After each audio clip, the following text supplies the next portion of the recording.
Ici. Hi, Koi. Dieu merci.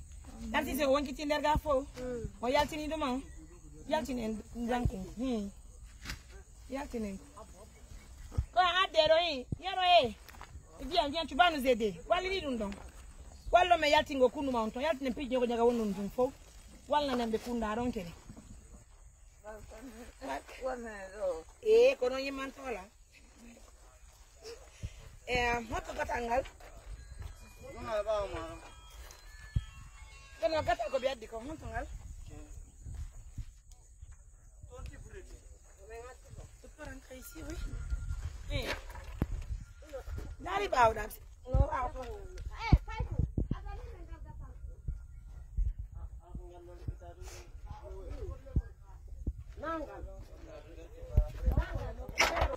Wonya.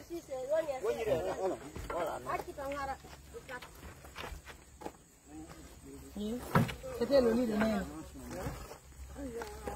Elle me yaltini dans pour mon son.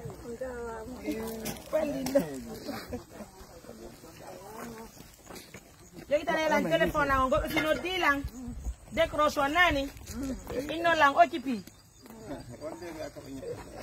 Quelle que ton nom dans ton arrêt. Il faut appeler ce nom.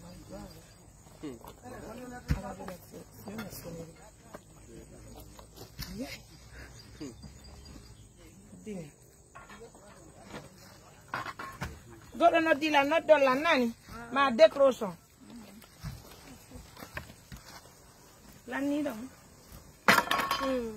lan ni do ket kan me yatin kerede ati buri me yas ada be atai ada so de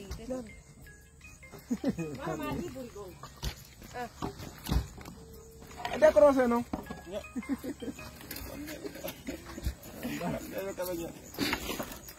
Godo no dimo. Godo no dila. Décroché no mi alaga la ngolude. Fale kanopi. Ine mi alaga.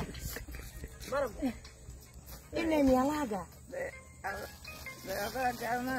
Ine la ngolude.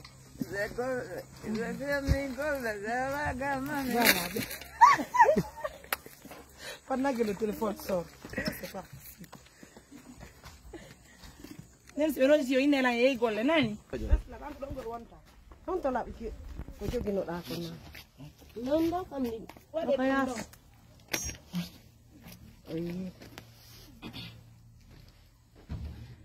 Voilà, il faut rappeler que ce Sister Swadu qui vient de nous envoyer ce cadeau. Voilà. Merci Sister, merci pour la confiance.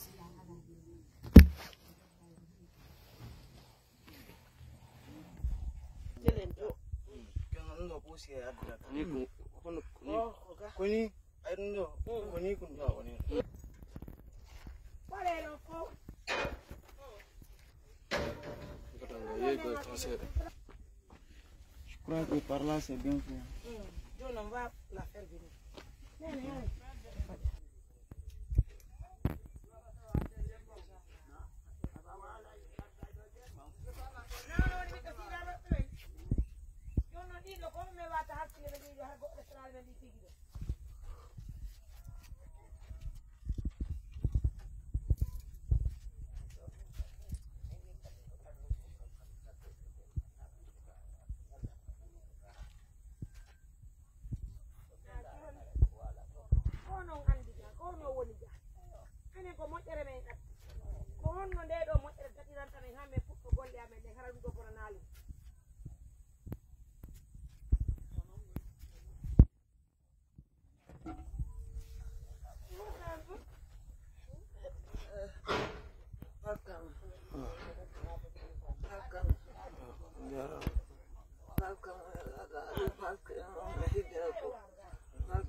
mais landi ki on chef de quartier o woni walle me men yawa chef de quartier o minen me wawata yobude ɓiɓɓe sina ɓe ɓe fiyo garda men ɗo goɗɗum minen on inni men kala ko min fala kala ko men andi o joni men ari men ƴetti pigi ɗi men soodi pigi men addi men inni marane men ɗiɗo piiji fi wota goɗɗo mema men han janggo golle ɗe fuɗɗe so inni men goɗɗo ko ay to ɗiɗo pigi ɓe yoɓa wonti yere men famali meɗen mapiɗo pigi ɗin timmirane men gollira tu comprends pas les choses on n'a pas le choix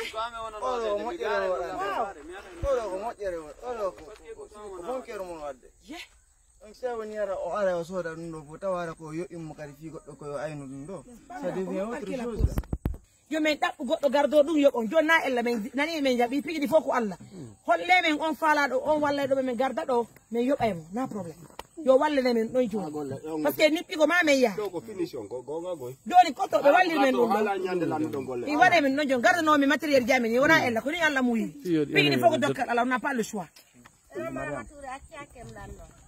ni so wala nan law on hebayno do mason jo on hebayno on mason jo ko do ga